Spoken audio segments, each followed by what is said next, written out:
ಅಮ್ಮ ಗಂಗೆ ತಾಯಿ, ನಿಮ್ಮನ್ನು ನಂಬಿಕೊಂಡು ನಿಮ್ಮ ಸನ್ನಿಧಾನಕ್ಕೆ ಬಂದಿದ್ದೇನೆ. ನನ್ನ ತಂದೆ ತಾಯಿ, ಅಕ್ಕ ತಂಗಿ, ಅಣ್ಣ ತಮ್ಮ, ನನ್ನ ಸ್ನೇಹಿತರು, ಲೋಕ ಕಲ್ಯಾಣಕ್ಕೋಸ್ಕರ ಎಲ್ಲರ ಪಾಪಕರ್ಮಗಳನ್ನೆಲ್ಲ ತೊಗೊಂಡು ಬಂದಿದ್ದೀನಿ. ಅವರ ಪಾಪಕರ್ಮಗಳಿಗೆಲ್ಲ ಮುಕ್ತಿ ಕೊಡು ತಾಯಿ. ಇವಾಗ ನಿಮ್ಮ ಎಲ್ಲ ಪಾಪಕರ್ಮಗಳೆಲ್ಲ ಮುಕ್ತಿಯಾಗಲಿ ಅಂತ ಹೇಳಿ ಈ ಗಂಗೆಯ ಮಡಿಲಲ್ಲಿ ಇವತ್ತು ದೀಪವನ್ನು ಹಚ್ಚಿ ನಾನು ಗಂಗೆ ಮಡಿಲಲ್ಲಿ ಬಿಡ್ತಾ ಇದ್ದೀನಿ. ಇದು 500 ವರ್ಷ ಆದರೂ ಇದೇ ರೀತಿಯಾಗಿ ಸತತವಾಗಿ ನೀರು ಹರಿತಾ ಇದೆ ಅಂತೆ, ಯಾವತ್ತೂ ಕಮ್ಮಿ ಆಗಿಲ್ಲ. ಇನ್ನೊಂದು ಅರ್ಥ ಮಾಡ್ಕೊಳ್ಳಿ, ಇವತ್ತು ಯಾರು ಮಕ್ಕಳನ್ನ ಕಳೆದುಕೊಂಡಿದ್ದೀರಾ, ಯಾರು ಮದುವೆ ಆಗಿಲ್ಲ, ಯಾರು ಸಂತಾನ ಭಾಗ್ಯ ಅಂದರೆ ಮಕ್ಕಳ ವಿಚಾರದಲ್ಲಿ ಯಾರು ಸಂತಾನ ಭಾಗ್ಯ ಇನ್ನೂ ಆಗಿಲ್ಲ, ಯಾರು ಮನೆ ಕಟ್ಟಬೇಕು ಅಂದುಕೊಂಡಿದ್ದೀರಾ, ಯಾರು ಮಕ್ಕಳದು ಒಂದು ಕೆಲಸದ ವಿಚಾರದಲ್ಲಿ ನೋಡ್ತಾ ಇರ್ತೀರಾ, ಯಾರು ಅನಾರೋಗ್ಯದಿಂದ ಬಳಗ್ತಾ ಇರ್ತೀರಾ, ಯಾರು ಮದುವೆ ಆಗಿ ಎಷ್ಟೋ ಜನಗಳು ತಾಯಂದಿರು ನನ್ನ ಗಂಡನ ಒಟ್ಟಿಗೆ ನಾನು ಬದುಕಬೇಕು ಅಂತ ಹೇಳಿ ನನಗೆ ಫೋನ್ ಮುಖಾಂತರ ತಿಳಿಸಿದ್ದೀರಾ, ನಿಮ್ಮ ಪಾಪಕರ್ಮಗಳೆಲ್ಲ ಮುಕ್ತಿಯಾಗಲಿ ಅಂತೇಳಿ ಇವತ್ತು ಈ ನೀರಿನಲ್ಲಿ ದೀಪವನ್ನು ಹಚ್ಚಿ ನಿಮ್ಮ ಕರ್ಮಗಳನ್ನೆಲ್ಲ ಕಳಿಸ್ಕೊಡ್ತಾ ಇದ್ದೀನಿ.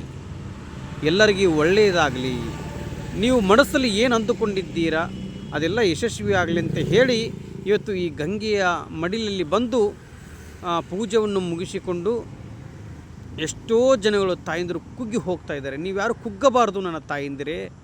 ನಿಮ್ಮ ಹಿಂದುಗಡೆ ಸದಾ ಗುರು ರಾಘವೇಂದ್ರ ಸ್ವಾಮಿಯವರು ಇರುತ್ತಾರೆ.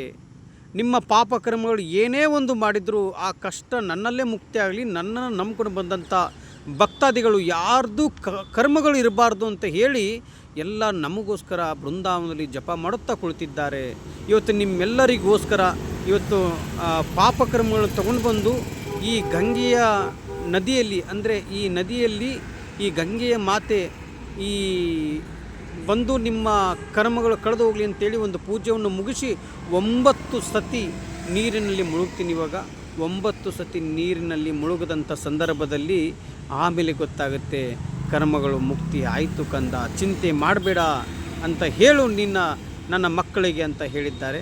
ನೀವ್ಯಾರು ಕುಗ್ಗಬಾರದು.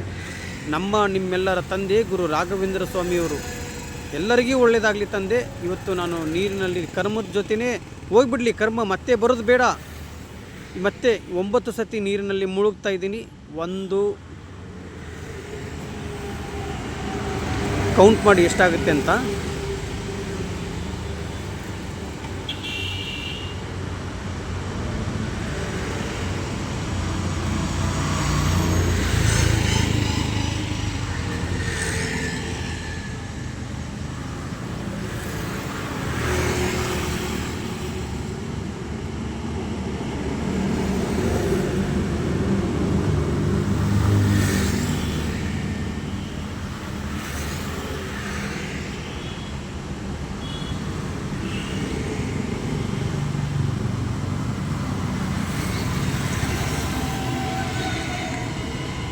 ಒಂಬತ್ತು ಸತಿ ಆಯಿತು ಅಂತ ಅಂದುಕೊಂಡಿದ್ದೇನೆ. ನಿಮಗೇನಾದರೂ ಗೊತ್ತಿದ್ದರೆ 9 ಸತ ಮಾಡಿದರೆ 9 ಕಂಪ್ಲೀಟ್ ಆಯಿತು ಅಂತ ಮೆಸೇಜ್ ಮಾಡಿ, ಇಲ್ಲ ರಾಯರಿದ್ದಾರೆ ಅಂತ ಕಮೆಂಟ್ ಮಾಡಿ. ನಿಮ್ಮ ಕರ್ಮಗಳೆಲ್ಲ ಮುಕ್ತಿ ಆಗಲಿ ನನ್ನ ತಾಯಿಂದಿರೇ, ಅಕ್ಕ ತಂಗಿಂದಿರೇ, ಅಣ್ಣ ತಮ್ಮಂದಿರೇ, ನನ್ನ ಸ್ನೇಹಿತರೇ. ಲೋಕ ಕಲ್ಯಾಣಕ್ಕೋಸ್ಕರ ಬಂದಿದ್ದೇನೆ. ಎಲ್ಲರಿಗೂ ಒಳ್ಳೆಯದಾಗಬೇಕು. ಒಂದು 4 ಜನಕ್ಕೆ ನಾವು ಒಳ್ಳೆಯದಾಗಲಿ ಅಂತ ಬಯಸಿದರೆ ದೇವರು ನಮ್ಮನ್ನು ಸುಖ ಜೀವನದಲ್ಲಿ ಕರೆದುಕೊಂಡು ಹೋಗುತ್ತಾರೆ. ನೋಡಿ ಎಷ್ಟು ಆಳ ಇದೆ ಇದು, ತುಂಬ ಒಳಗಡೆ ಹೋಗುತ್ತೆ. ನಾನು ನೋಡಿ ಸ್ಟೆಪ್ ಇಳ್ದಂಗೆಲ್ಲ ಕೆಳಗಡೆ ಹೋಗ್ತಾ ಇದ್ದೆ, ಆದರೆ ಅಲ್ಲಿವರೆಗೂ ಹೋಗುವುದಕ್ಕಾಗಲ್ಲ. ನಮಗೆ ಇದರಲ್ಲಿ ಸ್ವಿಮ್ ಮಾಡೋಕ್ಕೂ ಬರಲ್ಲ. ಆ ಕಾರಣದಿಂದ ಇಲ್ಲೇ ದಂಡಿಯಲ್ಲಿ ನಾವು ದಡದಲ್ಲಿ ಸ್ನಾನ ಮಾಡ್ತಾಯಿದ್ವಿ. ದಡದಲ್ಲೇ ಇಷ್ಟು ತುಂಬ ಇದಿದೆ.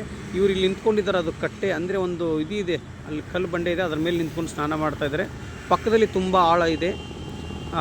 ಇಲ್ಲಿಗೆ ಬಂದು ಯಾರು ನಮ್ಮ ಈ ಅಣ್ಣ ತಮ್ಮಂದಿರಾಗಲಿ ಅಕ್ಕ ತಂಗಿಂದಿರಾಗಲಿ ಒಂದು ಸಲ ನೀವು ಹರಿದ್ವಾರಕ್ಕೆ ಬಂದು ಈ ಗಂಗೆಯ ಮಡಿಲಲ್ಲಿ ಬಂದು ಸ್ನಾನವನ್ನು ಮಾಡ್ಕೊಂಡು ಹೋದರೆ ನಿಮ್ಮ ಕರ್ಮಗಳು ಕಳೆದು ಹೋಗುತ್ತೆ. ಆದರೆ ಇವತ್ತಿನ ದಿನದಲ್ಲಿ ನಾನೇ ನಿಮ್ಮೆಲ್ಲರಿಗೋಸ್ಕರ ಬಂದು ನಿಮ್ಮ ಕರ್ಮಗಳನ್ನೆಲ್ಲ ಕಳೆದು ಹೋಗಲಿ ಅಂತ ಕೇಳಿಕೊಂಡಿದ್ದೇನೆ. ನಿಮಗೆ ಈ ವಿಡಿಯೋ ಇಷ್ಟವಾದರೆ ಬೇರೆಯವರಿಗೆ ಶೇರ್ ಮಾಡಿ, ರಾಯರಿದ್ದಾರೆ ಅಂತ ಕಮೆಂಟ್ ಮಾಡೋದು ಮಾತ್ರ ಮರಿಬೇಡಿ.